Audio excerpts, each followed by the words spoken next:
আসসালামু আলাইকুম। আজকে আমরা দেখব পল্লী সাহিত্য মোহাম্মদ শহীদুল্লাহ। তোমরা এই গদ্যটি ভালো করে পড়ে নেবে। আমরা শুধু অনুশীলনগুলো সমাধান করব। প্রথমেই তোমাদের কর্ম অনুশীলন, তারপর বহুনির্বাচনী প্রশ্ন, তারপর হচ্ছে সৃজনশীল। চারটি এগুলো আমরা আজকে সমাধান করব। তার আগে প্রথমে আমরা দেখে নেই কর্ম অনুশীলন ১। পল্লী সাহিত্যের বিভিন্ন উপাদানের তালিকা তৈরি করা। চলো আমরা এই কর্ম অনুশীলনের ১ এটি আমরা সমাধান করে নেই। কর্ম অনুশীলনের ১-এর সমাধানটি হচ্ছে পল্লী সাহিত্যের বিভিন্ন উপাদানের তালিকা তৈরি করা হলো লোকগাথা, ডাক ও খনার বচন, প্রবাদ, রূপকথা, প্রন্ততত্ত্ব, ছড়া, খেলার প্রচলিত নানান বুলি, উপকথা, পল্লীগান। আমরা ১-এর সমাধানটি দেখে নিলাম। তারপর দেখব আমরা ২। ৫টি খনার বচন লিখ।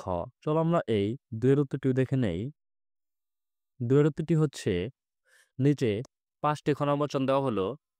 ক, খনা ভাবিয়া কন, রুদে ধান ছায়ায় পান, বৎসরের প্রথম ঈশানে বয়সে বৎসর, বর্ষা হবে খনা কয়, গোবর দিয়া কর যতন, ফলবে দ্বিগুণ ফসল রতন, পান লাগালে শ্রাবণে, খেয়ে না কুলায় রাবণে, নিত্যি নিত্যি ফল খাও, বদ্যি বাড়ি নাহি যাও। আমরা এই ২ এর উত্তরটি দেখে নিলাম। আমার এখানে সিরিয়ালটি উলটপালট হয়েছে। আগে গ দিছি, তারপর খ দিয়েছি। তোমরা সিরিয়ালভাবে লিখবে। তারপর আমরা দেখব ৩। বর্ষায় পল্লীর প্রাকৃতিক দৃশ্যের বর্ণনা দাও। চলো আমরা এই ৩ এর উত্তরটিও দেখে নেই।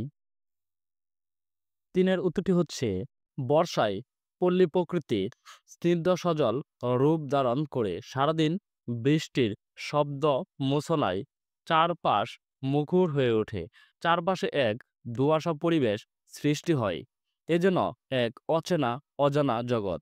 মাঠ ঘাট, নদী-নালা, খাল-বিল পানিতে থই থই করে। বর্ষায় রাস্তাঘাটে পানি জমে যাওয়ার কারণে কোথাও কোথাও অনেক কাদা সৃষ্টি হয়। দিনের বেলা গ্রামের মেয়েরা নকশিকাঁথা সেলাই করে তৈরি করে পল্লী বাংলার জীবন্ত নকশা। ছেলেমেয়েরা নদীতে সাঁতার কাটে, কলা গাছের বেলাও তৈরি করে। মাছ ধরার ধুম পড়ে যায়। নদীগুলো থেকে পানিতে পরিপূর্ণ এই নদীতে ভেসে যাওয়া পাল তোলা নৌকাগুলো পল্লী বাংলার অস্তিত্ব মনে করিয়ে দেয়। বর্ষাকালে পশ্চিম আকাশে রংধনু রং ছড়িয়ে পড়ে। নীল আকাশে ৭ রঙের আবার চারপাশে বর্ষায় পানি ও পানিতে ভেজা সবুজ প্রকৃতি দেখে মনে হয় এ যেন স্বপ্নে দেখা কোনো রাজ্য। পরক্ষণেই শুরু হয় অবিরাম বৃষ্টি। তবে বেশি বর্ষার কারণে অনেক সময় ফসলের ক্ষতি হয়, ক্ষেত-খামার ডুবে যায়। সবকিছুই মিলিয়ে বর্ষার প্রকৃতি এক ভিন্ন রূপে নিজেকে মেলে ধরে। এই রূপের তুলনা আর অন্য কিছুর সঙ্গে করা যায় না। বর্ষায় পল্লী বাংলার চিত্র মানুষের মনকে নতুন করে ভাবায়। আমরা ৩টি কর্ম অনুশীলন ৩টি সমাধান দেখে নিলাম। তারপর দেখব আমরা বহুনির্বাচনী প্রশ্ন ১। আধুনিক শিক্ষার কর্মনাশা স্রোতের অতল গর্ভে তলিয়ে যাচ্ছে কি? উত্তরটি হবে উপকথা, খ প্রবাদ, গ ছড়া, ঘ পল্লীগান। সঠিক উত্তরটি হচ্ছে ক উপকথা। ২। কিন্তু হায়, এ কাজের জন্য স্বেচ্ছাসেবক দল কই? মোহাম্মদ শহীদুল্লাহর এ হতাশা দূর হতে পারে কিভাবে? ক স্বেচ্ছাসেবক দল গঠন করে, খ সভা সমিতিতে যথাযথ উপস্থাপন করে, ঘ ফোকলোর সোসাইটি স্থাপন করে, ঘ জনসাধারণকে সচেতন করে। ২ এর উত্তরটি হচ্ছে গ। তারপর ৩ নং-এর জন্য আমরা এই উদ্দীপকটি পড়ে নেই। স্থূল চাষে মূলা, তার অর্ধেক তুলা, তার অর্ধেক ধান, বিনা চাষে পান। ৩ নম্বরটি হচ্ছে উদ্দীপকটি দারুণ হলো ক প্রবাদ প্রবচন, খ খনার বচন, গ ডাকের কথা, গ লোকগাথা। ৩ এর উত্তরটি হচ্ছে খ খনার বচন। তারপর আমরা এই সৃজনশীলটি আমরা সমাধান করব। তার আগে আমরা এই উদ্দীপকটি পড়ে নেই। এ লেভেল পরীক্ষা শেষে মিতু মা বাবার সঙ্গে গ্রামের বাড়ি বেড়াতে আসে। গ্রামে তখন পৌষ মেলা বসেছে। মেলায় মিতু বয়াতির কণ্ঠে একটা ছিল সোনার কন্যা মেঘবরণ কেশ, বাটি অঞ্চলে ছিল সেই কন্যার বেশ। গানটি শুনে বিমোহিত হয়। সে তার মাকে জিজ্ঞেস করে, মা, এতদিন কেন আমি এই গানগুলো শুনিনি? এই গানগুলোই তো বড় আপু খুঁজছে তার থিসিসের জন্য। আমি এবার আপুর জন্য গানগুলো সংগ্রহ করে নিয়ে যাব। এখন আমরা এই সৃজনশীলগুলো সমাধান করব। ক, সরস পানের জীবন্ত উৎস কোনটি? চলো আমরা এই কয়ের উত্তরটি দেখে নেই। কয়ের উত্তরটি হচ্ছে সরস প্রাণের জীবন্ত উৎস হল ঘুম পাড়ানি গান ও খোকামুক্তির ছড়া। খ, আধুনিক শিক্ষার কর্মনাশা স্রোত বলতে লেখক কি বুঝিয়েছেন? চলো আমরা এই ক্ষয়ের উত্তরটিও দেখে নেই।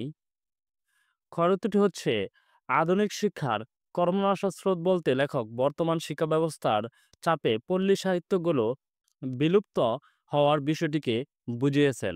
বর্তমানে যে শিক্ষা ব্যবস্থা চালু আছে তাতে পল্লী সাহিত্য সম্পর্কে জানার কোনো উপায় নেই। এই শিক্ষা ব্যবস্থা মানুষকে শুধু কর্মমুখী করে তুলেছে। নিজের অস্তিত্ব সম্পর্কে জানার কোনো সুযোগ এখানে নেই। শিক্ষা ব্যবস্থায় পরিসাহিত্যের অনুপস্থিতি মানুষকে নিজের পরিচয় সম্পর্কে উদাসীন করে তুলছে। আধুনিক যুগে শিশুরা আবু রূপকথা উপকথা শুনে না, কারণ শিক্ষা ব্যবস্থার অন্তর্ভুক্ত না থাকার এগুলো তাদের অজানায় থেকে যায়। শিক্ষা ব্যবস্থার পল্লী সাহিত্যের প্রতি অবহেলা এবং আধুনিক শিক্ষা ব্যবস্থার চাপের ফলে তা লোকের অগোচরে থেকে যাওয়া কথা উল্লেখ করে লেখক একথা বলেছেন। বর্তমান শিক্ষা ব্যবস্থা মানুষকে কর্মমুখী করেছে, জীবনমুখী নয়। চলো আমরা এই ক্ষয়রতটি দেখে নিলাম। তারপর আমরা দেখব ঘ, মিতুর এ গানগুলো না শোনার কারণটি পল্লী সাহিত্য প্রবন্ধের আলোকে ব্যাখ্যা করো। চলো আমরা এই ঘয়রতটি দেখে নেই।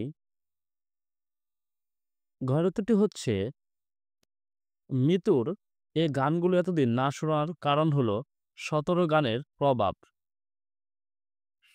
শতের 17 গানের প্রভাব, এই বিষয়টি পল্লী সাহিত্য প্রবন্ধে উত্থাপিত হয়েছে। একটি ঐতিহ্য ও সংস্কৃতি একদিনে তৈরি হয় না।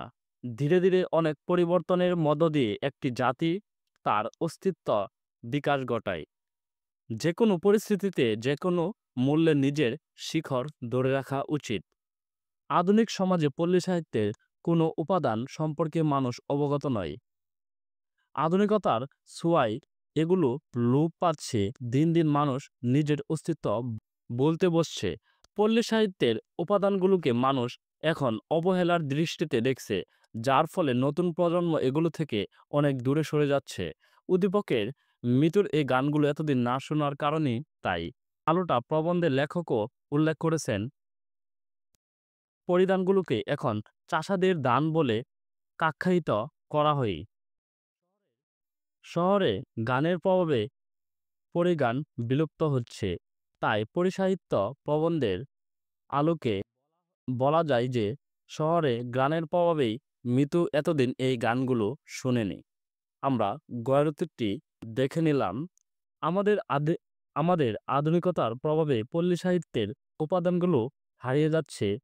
এ কারণে এতদিন মিতু এই গানগুলো শোনেনি।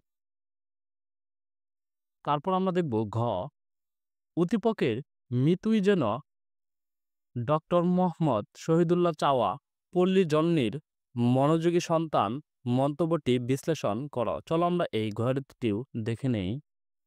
ঘয়রতিটি হচ্ছে উদ্দীপকের মিতুই যেন ডক্টর মোহাম্মদ শহীদুল্লাহ চাওয়া পল্লী জননীর মনোযোগী সন্তান, মন্তব্যটি যথার্থ।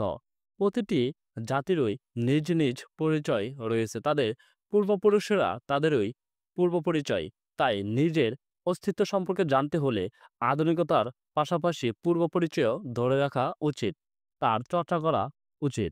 উদ্দীপকে মৃত্যু গ্রামে বেড়াতে গিয়ে বয়াতির কণ্ঠে গান শুনে মুগ্ধ হয়। তার মনে গানগুলো সম্পর্কে প্রশ্ন জাগে। তার বড় বোনের থিসিসের কাজে সে এই গানগুলো সংগ্রহ করে দিবে বলে সিদ্ধান্ত নেয়। প্রবন্ধে লেখক উল্লেখ করেছেন, একমাত্র এই দেশের জনগণ সচেতন হলেই এই পল্লী সাহিত্যের উন্নয়ন সম্ভব। দেশের জনগণ যদি মনোযোগী হয়ে কাজ করে তবেই কেবল এগুলো রক্ষা পাবে। যা উদ্দীপকে মৃত্যুর মধ্যে মৃত্যুর মধ্য দিয়ে প্রতিফলিত হয়েছে। উদ্দীপকের পল্লী গানের প্রতি মৃত্যুর যে উৎসাহ ও আগ্রহ দেখা গেছে, তা যদি সবার মধ্যে দেখা যেত তাহলে পল্লী সাহিত্যগুলো বিলুপ্তির হাত থেকে রক্ষা পেত। প্রবন্ধে লেখকও এমন মতামত উপস্থাপন করেছে। লেখক যে মনোযোগী সন্তানের কথা উল্লেখ করেছেন, উদ্দীপকের মৃত্যুর মধ্যেই তারই বহিঃপ্রকাশ ঘটেছে। এই দিক বিচারে তাই বলা যায় যে প্রশ্নোক্ত মন্তব্যটি যথার্থ। আমরা গয়ের উত্তরটিও দেখে নিলাম। প্রবন্ধে লেখক পল্লী সাহিত্য সংগ্রহ ও সংরক্ষণ যে মনোযোগী সন্তানের কথা বলেছেন, উদ্দীপকের মৃত্যুর মধ্যে তারই সন্ধান পাওয়া যায়। ধন্যবাদ শিক্ষার্থীরা, আমরা তোমাদের এই সৃজনশীলটিও সমাধান করে নিলাম। আগামী ক্লাসে আমরা দেখব উদ্যম ও পরিশ্রম, মোহাম্মদ লুৎফর রহমান। এটি আমরা আগামী ক্লাসে সমাধান করব।